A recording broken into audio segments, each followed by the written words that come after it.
Hello അസ്സലാമു അലൈക്കും. ഇന്ന് ഞാൻ വന്നിട്ടുള്ളത് വീണ്ടും ഒരു ചാലഞ്ച് വീഡിയോയുമായിട്ടാണ്. ഇന്നത്തെ ചാലഞ്ച് എന്ന് പറയുന്നത് ഓർമ്മയിലെ രുചി. നമ്മുടെ മനസ്സിൽ തങ്ങി നിൽക്കുന്ന ഒരു രുചി ഉണ്ടാവുമല്ലോ, അപ്പോൾ അതിനെക്കുറിച്ചിട്ട് പറയാനും ആ ഒരു റെസിപ്പി ചെയ്യാനുമാണ് ഇന്നത്തെ ചാലഞ്ച് എന്ന് പറയുന്നത്. ഇത് മത്സരമല്ല കേട്ടോ. ഇങ്ങനെ ഒരു ചാലഞ്ച് ആദ്യം കൊണ്ടുവന്നത് ഫസ്റ്റ് ബൈറ്റ് എന്ന ചാനലിലെ റഹീഷയാണ്. എന്നെ ടാഗ് ചെയ്തിട്ടുള്ളത് ഷാട്ട് ഡോട്ട് കോം എന്ന ചാനലിലെ ഷഹദിയയാണ്. ഇവരുടെ രണ്ടുപേരുടെയും ചാനലിൻ്റെ ലിങ്ക് ഞാൻ ഡിസ്ക്രിപ്ഷൻ ബോക്സിൽ കൊടുക്കുന്നുണ്ട് കേട്ടോ. പിന്നെ അതുപോലെ തന്നെ ഞാൻ കുറേ പേരെ ടാഗ് ചെയ്യുന്നുണ്ട്, അത് ഞാൻ അവസാനം പറയാം. ഓക്കെ, അപ്പോൾ നമുക്കിത് കാര്യത്തിലേക്ക് പോകാം. ഇതിൻ്റെ കൂടെ എനിക്ക് രസകരമായിട്ടുള്ളൊരു രുചിയെക്കുറിച്ച് പറയാനുണ്ട് കേട്ടോ. അങ്ങനെ ഒരു അനുഭവം ആർക്കും ഉണ്ടായിട്ടുണ്ടാവില്ല, അത് ഞാൻ അവസാനം പറയാം. ഓർമ്മയിലെ രുചി എന്ന് പറയുമ്പോൾ ഒരുപാട് പറയാനുണ്ട്. മെയിനായിട്ട് എനിക്ക് തങ്ങി നിൽക്കുന്ന ഒരു രുചി എന്ന് പറയുന്നത് ഞങ്ങൾ ചെറുപ്പത്തിൽ ഹോട്ടലിൽ നിന്ന് വാങ്ങി കഴിക്കാറുണ്ടായിരുന്ന ഗോളിബജി ആയിരുന്നു. അത് ഭയങ്കര ടേസ്റ്റായിരുന്നു. ആ സമയത്ത് ഞങ്ങളുടെ വീട്ടിൽ അങ്ങനെ വെറൈറ്റി ഒന്നും ട്രൈ ചെയ്യാറില്ലായിരുന്നു. അപ്പോൾ ഇങ്ങനെ ഹോട്ടലിൽ നിന്ന് ഇടയ്ക്കിടയ്ക്ക് വാങ്ങിക്കാറുണ്ടായിരുന്നു. ഭയങ്കര ടേസ്റ്റായിരുന്നു. പിന്നെ എവിടെ പോയാലും അതിനുശേഷം ഞാൻ കല്യാണം കഴിഞ്ഞിട്ട് മാംഗ്ലൂർ, ഉടുപ്പി ആ ഒരു ഭാഗത്തൊക്കെ ഉണ്ടായിരുന്നപ്പോൾ എന്തെങ്കിലും അത്യാവശ്യത്തിന് ഹോട്ടലിൽ ഒരു ബ്രേക്ക്ഫാസ്റ്റോ അല്ലെങ്കിൽ എന്ത് കഴിക്കാൻ പോകുന്നുണ്ടെങ്കിലും അത്യാവശ്യത്തിന് അങ്ങനെ പോകുമ്പോൾ ആദ്യം ഞാൻ ചോദിക്കാറുണ്ടായിരുന്നത് ഗോളിബജ ഉണ്ടോ എന്ന് തന്നെയാണ് ഞാൻ ചോദിക്കാറ്. പക്ഷേ ആ ഒരു ഗോളിബജയ്ക്കൊന്നും ആ ഒരു ടേസ്റ്റ് ഉണ്ടായിരുന്നില്ല. എൻ്റെ മൊഗ്രാൽ പുത്തൂർ, കാസർഗോഡ് മൊഗ്രാൽ പുത്തൂർ ആ ഒരു ടൗണിൽ കിട്ടിക്കൊണ്ടിരുന്ന ഒരു ഗോളിബജ എനിക്ക് അതിനുശേഷം ഞാൻ കുറേ ഹോട്ടലിൽ പോയി ട്രൈ ചെയ്ത് ടേസ്റ്റ് ചെയ്ത് നോക്കിയപ്പോഴൊന്നും എനിക്ക് ആ ഒരു രുചി കിട്ടിയിട്ടുണ്ടായിരുന്നില്ല. പിന്നീട് കല്യാണം കഴിഞ്ഞിട്ട് ബാംഗ്ലൂർ അങ്ങനെയൊക്കെ ആയിരുന്നു. അതിനുശേഷം ഞാൻ ആ ഒരു ഹോട്ടലിൽ പോകാൻ ശ്രമിച്ചിട്ടുമില്ല. പേര് പോലും ഓർമ്മയില്ല കേട്ടോ. പപ്പ ഉണ്ടായിരുന്നപ്പോൾ അങ്ങനെ കുറേ ഹോട്ടൽസിലൊക്കെ കൊണ്ടുപോകാറുണ്ടായിരുന്നു ചെറുപ്പത്തിൽ. പിന്നെ കല്യാണം കഴിഞ്ഞ സമയത്ത് തന്നെ വെറൈറ്റിയൊക്കെ ട്രൈ ചെയ്യാറുണ്ടായിരുന്നു. അപ്പോൾ ഇങ്ങനെ TV ചാനലിലൊക്കെ വരുന്ന വല്ലപ്പോഴും വരുന്ന കുക്കറി ഷോ, മാഗസീനിൽ വരുന്ന റെസിപ്പി അങ്ങനെയൊക്കെയാണല്ലോ. അപ്പോൾ അതിലൊന്നും ഞാൻ ഗോളിബജൻ്റെ റെസിപ്പി ഞാൻ കണ്ടിട്ടുണ്ടായിരുന്നില്ല. ചിലപ്പോൾ ഞാൻ കാണാത്തതായിരിക്കാം. വല്ലപ്പോഴും അല്ലേ നമുക്കിങ്ങനെ ഒരു റെസിപ്പിയൊക്കെ കിട്ടാറ്. പിന്നെ എൻ്റെ കല്യാണം കഴിഞ്ഞിട്ട് തന്നെ കുറേ വർഷമായിട്ടോ. പിന്നെ ഞാൻ യൂട്യൂബ് ചാനലൊക്കെ സ്റ്റാർട്ട് ചെയ്തപ്പോൾ ആ ഒരു സമയത്ത് തന്നെയാണ് എൻ്റെ കയ്യിൽ ആൻഡ്രോയിഡ് ഫോൺ കിട്ടുന്നതും എങ്ങനെ നമുക്ക് റെസിപ്പി സെർച്ച് ചെയ്തെടുക്കാൻ പറ്റുമെന്നൊക്കെ മനസ്സിലാവുന്നതും. ഈ ഒരു ചാനൽ തുടങ്ങുന്നതിനേക്കാളും മുന്നേ ഞാൻ വേറൊരു ചാനൽ ട്രൈ ചെയ്തിട്ടുണ്ടായിരുന്നു കേട്ടോ. അപ്പോൾ ഞാൻ കുറേ റെസിപ്പിയൊക്കെ ഗോളിബജൻ്റെ ട്രൈ ചെയ്തിട്ടുണ്ടായിരുന്നു. പക്ഷേ എനിക്ക് ആ ഒരു ടേസ്റ്റിൽ കിട്ടിയിട്ടുണ്ടായിരുന്നില്ല. പിന്നെ എൻ്റേതായ രീതിയിൽ ചേഞ്ചസൊക്കെ വരുത്തിയിട്ടൊക്കെ ചെയ്ത് നോക്കി. കുറേ പ്രാവശ്യം അങ്ങനെ ചേഞ്ചസ് വരുത്തിയിട്ടൊക്കെ ചെയ്ത് നോക്കിയപ്പോൾ എനിക്ക് പക്ക ആ ഒരു ടേസ്റ്റിലുള്ള ഗോളിബജ കിട്ടി കേട്ടോ. ആ ഒരു റെസിപ്പി തന്നെയാണ് കേട്ടോ ഇവിടെ ബാക്ക്ഗ്രൗണ്ടിൽ കാണിക്കുന്നത്. ഞാൻ ഓൾറെഡി മുമ്പ് ചെയ്തിട്ടുണ്ട്, ലിങ്ക് ഡിസ്ക്രിപ്ഷൻ ബോക്സിൽ കൊടുത്തേക്കാം. ചാനൽ തുടങ്ങിയ സമയത്തും അപ്ലോഡ് ആക്കിയിട്ടുണ്ട്, ഈ അടുത്തും ചെയ്തിട്ടുണ്ട്. പിന്നെ ചാനൽ തുടങ്ങിയ സമയത്തൊക്കെ ഇങ്ങനെ വാട്സാപ്പ് കുക്കിംഗ് ഗ്രൂപ്പിലൊക്കെ റെസിപ്പിയൊക്കെ ടൈപ്പ് ചെയ്തിട്ട് പോസ്റ്റർ ഉണ്ടാക്കിയിട്ട് ഒരുപാട് ഇടാറുണ്ടായിരുന്നു. അപ്പോൾ ഈ ഒരു ഗോളിബജൻ്റെ റെസിപ്പി ഞാൻ പോസ്റ്റർ ഇട്ടിട്ടുണ്ടായിരുന്നു. അപ്പോൾ അത് കണ്ടിട്ട് അന്നും ഇന്നും ഒരുപാട് പേര്, കുറേ കുക്കിംഗ് ഗ്രൂപ്പിലൊക്കെ ഒരുപാട് പേര് ട്രൈ ചെയ്തിട്ട് നല്ല അഭിപ്രായം പറഞ്ഞൊരു റെസിപ്പിയാണിത്. ഇപ്പോഴും എല്ലാവരും ട്രൈ ചെയ്തിട്ട് ഫോട്ടോ ഒക്കെ അയച്ചു തരാറുണ്ട് ഉണ്ടാക്കിയിട്ട്. അപ്പോൾ എല്ലാവരും ട്രൈ ചെയ്ത് നോക്കൂ കേട്ടോ.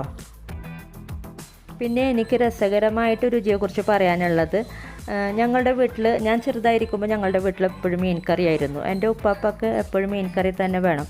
അപ്പോൾ അത് അത്രയും ദൂരം നടന്നിട്ടാണ്, കുറേ ദൂരം നടക്കണം. പിന്നെ ആ ഒരു സമയത്ത് റോഡില്ല, വണ്ടിയില്ല, ഒന്നുമില്ല. പക്ഷേ എനിക്ക് ഈ മീൻ കറി കണ്ടിട്ട് എപ്പോഴും മീൻ കറി കണ്ടിട്ട് തന്നെ ഒരു മടുപ്പായിരുന്നു. ആ ഒരു സമയത്ത് ഞങ്ങളുടെ വീട്ടിൽ നെല്ല് കൊയ്തെടുക്കുന്ന അങ്ങനെയുള്ള സംഭവങ്ങളൊക്കെ ചെയ്യാറുണ്ടായിരുന്നു. ഇപ്പോഴത്തെ കുട്ടികൾക്ക് അതെന്താണെന്ന് പോലും പറഞ്ഞാൽ പോലും അറിയില്ല. അപ്പോൾ അവിടെ തന്നെയായിരുന്നു, വീട്ടുമുറ്റത്ത് തന്നെയായിരുന്നു നെല്ല് കൊയ്തുകൊണ്ടിരുന്നത്. അപ്പോൾ അവിടുത്തെ പണിക്കാർ ഉച്ചക്കത്തെ ഭക്ഷണത്തിന് അവിടെ തന്നെ കുക്ക് ചെയ്യാറുണ്ടായിരുന്നു. ഒരു ഇച്ചിരി കഞ്ഞിയും ചട്നിയും ഉണ്ടാക്കി കഴിക്കാറുണ്ടായിരുന്നു. ആ ഒരു ചട്നി കണ്ടപ്പോൾ എനിക്ക് വല്ലാത്ത ആഗ്രഹം തോന്നി ടേസ്റ്റ് ചെയ്യണമെന്ന്. ഇങ്ങനെ വാഴയിലയിൽ ചോറും ചട്നിയും ഒക്കെ ഉണ്ടാക്കി കഴിക്കുമ്പോൾ എനിക്ക് വല്ലാത്ത അങ്ങനെ കഴിക്കണമെന്ന് വല്ലാത്ത ആഗ്രഹമായിരുന്നു. ആ ഒരു സമയത്ത് ഞങ്ങളുടെ വീട്ടിൽ ഇങ്ങനെ ആ ഒരു റെഡ് കളറിലുള്ള ആ ഒരു ചട്നിയും പിന്നെ അതുപോലെ ഉണക്കച്ചമ്മീൻ ചമ്മന്തി അങ്ങനെയൊന്നും ചെയ്യാറില്ലായിരുന്നു. ഇങ്ങനെ പച്ചമുളകൊക്കെ ഇട്ടിട്ട് ഉള്ള ചട്നി ചെയ്യാറുണ്ടായിരുന്നു. അതും ഇതും നല്ല ഡിഫറെൻ്റ് ഉണ്ടല്ലോ. ഈ ഒരു ചട്നി എനിക്ക് സിമിലാരിറ്റി തോന്നിയത് നമ്മൾ മീൻ കറിക്ക് അരക്കുന്ന ഒരു അരപ്പ് അതുപോലെയാണ് എനിക്ക് തോന്നിയത്. അപ്പോൾ ഞാൻ എൻ്റെ ഉമ്മാൻ്റെ അടുത്തൊക്കെ ഞാൻ പറഞ്ഞു, എനിക്ക് മീൻ കറിക്ക് അരക്കുമ്പോൾ ഇതിൽ നിന്ന് കുറച്ച് ചട്നി എടുത്തിട്ട് അങ്ങനെയുള്ള ചട്നിയാക്കി തരുമെന്നൊക്കെ ഞാൻ ചോദിച്ചിട്ടുണ്ട് ഉമ്മാൻ്റെ അടുത്ത്. അപ്പോൾ ഉമ്മ സമ്മതിക്കാറില്ലായിരുന്നു, വേണ്ട അങ്ങനെ പച്ചക്ക് കഴിക്കണ്ട എന്ന് പറഞ്ഞിട്ട്.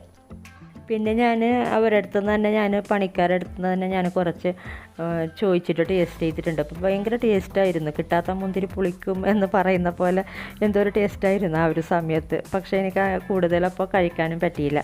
പിന്നെ അതിലൊന്നുമില്ല, സംഭവം ഇത്രയേ ഉള്ളൂ. തേങ്ങയും 1-2 റെഡ് ചില്ലി, കുറച്ച് പുളി, ഉപ്പ്, ഒരു കഷ്ണം സവാളയും ഇട്ടിട്ടായിരുന്നു. അങ്ങനെയുള്ള സംഭവമായിരുന്നു അത്.